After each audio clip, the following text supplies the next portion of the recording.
আসসালামু আলাইকুম। পাঠ করছি ভায়োলেন্ট লাভ। লেখনতে মরিয়ম আক্তার জুথি। পর্ব সংখ্যা ৯। বর্তমান। সাফওয়ান খান এগুলো ভেবে দীর্ঘ এক নিঃশ্বাস ফেলেন। সেদিন যদি পুলিশকে টাকা দিয়ে ছেলেকে তাদের সাথে না পাঠাতো, সেদিন যদি আর একটাবার ছেলের কথা শুনতো, তাহলে হয়তো তাদের বাবা ছেলের সম্পর্কটা এমন অবনতি হতো না। উনি এসব চিন্তা ভাবনা করে স্থির প্রাণে তাকিয়ে বললেন, দুপুর হয়ে গেছে, খেতে দাও। সানজিদা খান স্বামীর কথা আর কথা বাড়ালেন না। মাথার কাপড় দিয়ে খাবার টেবিলে এসে সবার জন্য খাবার বাড়লেন। জুথি থাপ্পড় দেওয়া গালে হাত ঢলতে ঢলতে খান বাড়ির গেট খুলে ভেতরে ঢুকে কিছুটা ভেতরে আসতে ওর চোখ পড়ে সুইমিং পুলের ওপরে। সেখানে রোদ এ ইভা, ফারি, মনি একসাথে মজা করে গোসল করছে। এটা দেখে ওর চোখ তো কোঠায় উঠার উপক্রম। গালের ব্যথা ভুলে দৌড়ে ওপরে নিজের রুমে গিয়ে জামা কাপড় চেঞ্জ করে আবারও একই রকম দৌড়ে নিচে সুইমিং পুলের সামনে এসে কোমরে 2 হাত গুজে বলল, তোমরা আমাকে রেখে মজা করে গোসল করছো? আর একটু ওয়েট করলে কি হতো? আমি তোমাদের সবার সাথে গোসল করতে পারতাম। ইভা জুথিকে দেখে একগাল হেসে বলল, আমরা মাত্র কিছুক্ষণ হলো এসেছি, তুইও নেমে পড়, আজকে অনেক মজা হবে। ফারি ইভার সাথে তাল মিলিয়ে হেসে বলল, হ্যাঁ হ্যাঁ, তাড়াতাড়ি নাম, আর নয়তো বড়দের ডাক পড়বে। তোমরা এক্ষুনি উঠে এসো। জুথি নামতে নিলে রোদ সবার উদ্দেশ্যে বলল, আমার গোসল হয়ে গেছে, আমি আর গোসল করব না।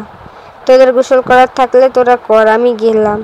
বলে রোদ উঠে চলে যায়। রোদকে চলে যেতে দেখে সবাই তেমন গায়ে মাখল না।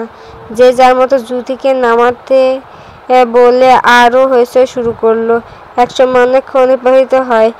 ফারি সবার অ্যাটেনশন ওর দিকে নিয়ে বলল, আজকে একটা জিনিস করলে কেমন হয়? ইভা জুথি কৌতূহলী হয়ে একসাথে বলল, কি? এই যে আমরা সবাই এক জায়গায় অনেকক্ষণ মজা করে গোসল করলাম, এখন একটা প্রতিযোগিতা করলে কেমন হয়? কি প্রতিযোগিতা? কে কতক্ষণ পানিতে ডুব দিয়ে থাকতে পারে? ইভা জুথি কি বলবে তার আগে মনে চিৎকার করে বলে উঠল, আইডিয়া তো দারুণ। সবাই ঠিক করলো বড় থেকে ছোট কে কতক্ষণ পানিতে ডুব দিয়ে থাকতে পারবে। শোনা যায় এখানে ইভা সবার বড়, তাই ও ডুব দিল সবার আগে। সবার গোনা শুরু করলো। 1 মিনিট 33 সেকেন্ড হতে ইভা পানি থেকে উঠে দম নিতে নিতে বলল, বাহ, এই কয় মিনিট হয়েছে রে? 1 মিনিট 33 সেকেন্ড। ফারি, এবার তোর পাল্লা। ফারি 1 মিনিট হতে না হতে পানি থেকে উঠে হাঁপাতে হাঁপাতে বলল, ভাই, আমি আর থাকতে পারছি না, নিঃশ্বাস বন্ধ হয়ে আসছে। এবারই জুথির পাল্লা। সবার মতো জুথিও মুখ ভেঙচি মেরে পানিতে ডুব দিয়েছে। প্রায় 2 মিনিটের কাছাকাছি হতে না হতে ও পানি থেকে উঠে শ্বাস নিতে নিতে নিচের দিকে তাকিয়ে বলল, আমি নিজেরটা নিজেই গুনেছি, এবার তো আমিই জিতব। বলে সামনে তাকাতে পানির ভেতরে 2 পা পিছিয়ে যায়, কারণ তার সামনে স্বয়ং দাঁড়িয়ে আছে আরিশ খান। ওকে দেখে জুথি আশেপাশে তাকিয়ে মিনমিন গলায় বলল, ও মা, আপনি এখানে কিভাবে এলেন? এখানে তো ওরা সবাই ছিল। এটা বলে উঠে যেতে নিলে আরিশ জুথির বাঁ হাত ওর পিঠের দিকে ঘুরিয়ে চেপে একদম ওর কাছে নিয়ে আসে। এমনটা করায় জুথি অনেকটা ভয় পেয়ে যায়। ভয় ভয়ে চোখ নিয়ে আরিশের দিকে তাকিয়ে কিছু বলতে নিলে আরিশ হুট করে জুথির ঠোঁট দুটোর সাথে ওর ঠোঁট দুটো জোরে চেপে ধরে। জুথি আরিশের এমন কাণ্ডে কিছুটা বোকা বনে যায়। ওর থেকে নিজেকে ছাড়ানোর জন্য ছোটাছুটি করার চেষ্টা করে।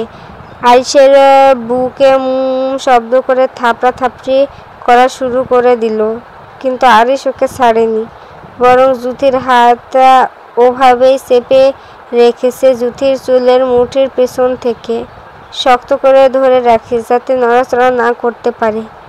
গুনে গুনে 3 মিনিট 4 সেকেন্ড 3-4 মিনিট হতে আরিশ জুথির ঠোঁট ছেড়ে দিয়ে ডান হাতের বুড়ো আঙুল দিয়ে ঠোঁট মুছে আঙুলটা সামনে এনে জুথির দিকে নেশাক্ত দৃষ্টিতে তাকিয়ে আঙুলটায় চুমু দেয়। তারপর আবার জুথিকে নিজের কাছে আনে, ঘাড়টা একটু নিচু করে জুথির ঘাড়ের গলায় একের পর এক চুম্বন করতে থাকে। আরিশের এমন করে জুথি জোরে জোরে ঘন নিঃশ্বাস নিতে নিতে আরিশকে ঠেলে সরাতে চেয়ে বলল, আমাকে যেতে দিন, সহ্য করতে পারছি না, প্লিজ আমাকে যেতে দিন। তোকে দেখলে আমি নিজেকে কন্ট্রোল করতে পারি না ভাল। এখন একটু সহ্য করে নে, তারপর ছেড়ে দেব। যুথি আরিশের এমন অসভ্যের মতো কথা শুনে গায়ের যত শক্তি ছিল ততটা প্রয়োগ করে জোরে ধাক্কা দেয়। আরিশ সজ্ঞানে না থাকে পানির ভেতরে কিছুটা পিছিয়ে যায়। আরিশ নিজের কাজে সফল হতে না পেরে রাগী চোখ করে যুথির দিকে তাকায়।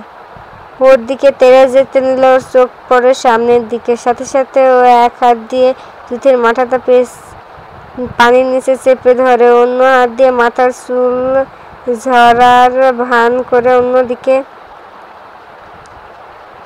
তাকায়। ততক্ষণে রাদীপ তীক্ষ্ণ চোখে আরিশের দিকে তাকাতে তাকাতে বাড়ি থেকে বের হয়। রাদীপকে আর চোখে বের হতে দেখে পানির নিচ থেকে যুথিকে টেনে ওর বুকের কাছে ওঠায়। যুথি পানি খেয়ে কাশতে কাশতে চোখ দুটো পুরো লাল হয়ে যায়। আরিশ সেটা দেখে অন্যদিকে ফিরে মুখ চেপে হাসে। যুথি একসময় কাশি থেমে আসলে ভেদ করে কান্না করে দিয়ে আরিশের বুকে রাগ কমাতে জোরে জোরে কিল ঘুষি দিতে শুরু করে। একসাথে কতগুলো কিল ঘুষি দিয়ে শান্ত হয়ে বলল, অসভ্য লুচ্চা লোক বলে আরিশকে ঠেলে দপদপ পা ফেলে ওখান থেকে উঠে চলে আসে। আরিশ আর মৌকে চলে যেতে দেখে এবার একটু শব্দ করে হেসে দেয়। তখন যুথি ওখান থেকে রেগে মেগে এসে জামা কাপড় চেঞ্জ করে সোজা ফারির রুমে যায়। গিয়ে দেখে ফারি হেসে সে ফোনে কথা বলছে। এটা দেখে তো যুথি আরও খেপে যায়। তেড়ে গিয়ে কান থেকে ফোন নিয়ে ঠাস করে ফেলে দিয়ে চোখ বড় বড় করে তাকিয়ে বলল, তখন তোরা আমাকে না বলে রেখে চলে এসেছিলে কেন? ভাইয়া তখন আমাদের ওখান থেকে চলে আসতে বলেছিল, তাই তো আমরা চলে এসেছি। আমাকে নিয়ে আসবি না? তোকে কিভাবে নিয়ে আসবে? তুই তো পানির নিচে ডুব দিয়েছিলি। অসভ্য মাইয়া, জানো আমার সাথে অসভ্য লোকটা কি করছে? ফারি যুথির কথায় কৌতূহল নিয়ে দু হাত দু গালে দিয়ে বলল, কি করছে রে? উনি আমাকে যুথি বলতে নিয়েও থেমে যায়। যুথিকে অর্ধেক বলে থেমে যেতে দেখে ফারি তাড়া দিয়ে বলল, বাকিটুকু বল। যুথি মাথার চুলকে আমতা আমতা করে বলল, কিছু না, আমি যাই বলে ভোদৌড়। ফারি যুথিকে যেতে দেখে মুখ টিপে হাসলো। সময়টা সূর্য ডুবে ঠিক সন্ধ্যা 7টায়। চারপাশে লালচে আবরণ কমে গিয়ে অন্ধকার হয়ে গেছে।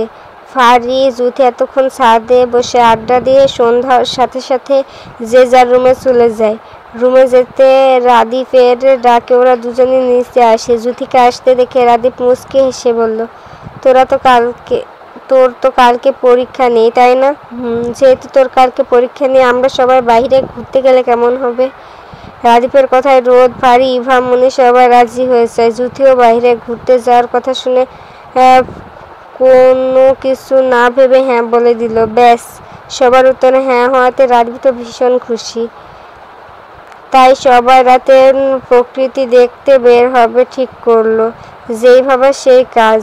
যে যার রুমে খুশি মনে রেডি হতে চলে যায়। সবার অবস্থান গুলশান লেক পার্ক। সন্ধ্যাবেলার মনোমুগ্ধ হিমেল বাতাস সাথে রোমান্টিক পরিবেশ। চারদিকে ঝিলিক বাতির সংমিশ্রণ, যেটাকে পরিবেশের ভিউকে আরও বাড়িয়ে দিচ্ছে। আশেপাশে অনেক দোকানপাটও রয়েছে। সবাই চারপাশের প্রকৃতির সৌন্দর্য অনুভব করতে ব্যস্ত। আর যুথিও মহা খুশি। এই 7 বছর ওর মনে হয় না কেউ ওকে রাতের বেলায় ঘুরতে নিয়ে এসেছে। যদিও সেদিনে ঘুরতে বের হয়েছে, তাও সব সময় আয়ান ওকে নিয়ে আসতো, আবার কিছুক্ষণ ঘুরে সাথে করে নিয়ে যেত। আজ সন্ধ্যাবেলা আসতে পেরে তো কোনো কথাই নেই। সবাইকে রেখে সে একলা একলা ঘুরতে ব্যস্ত।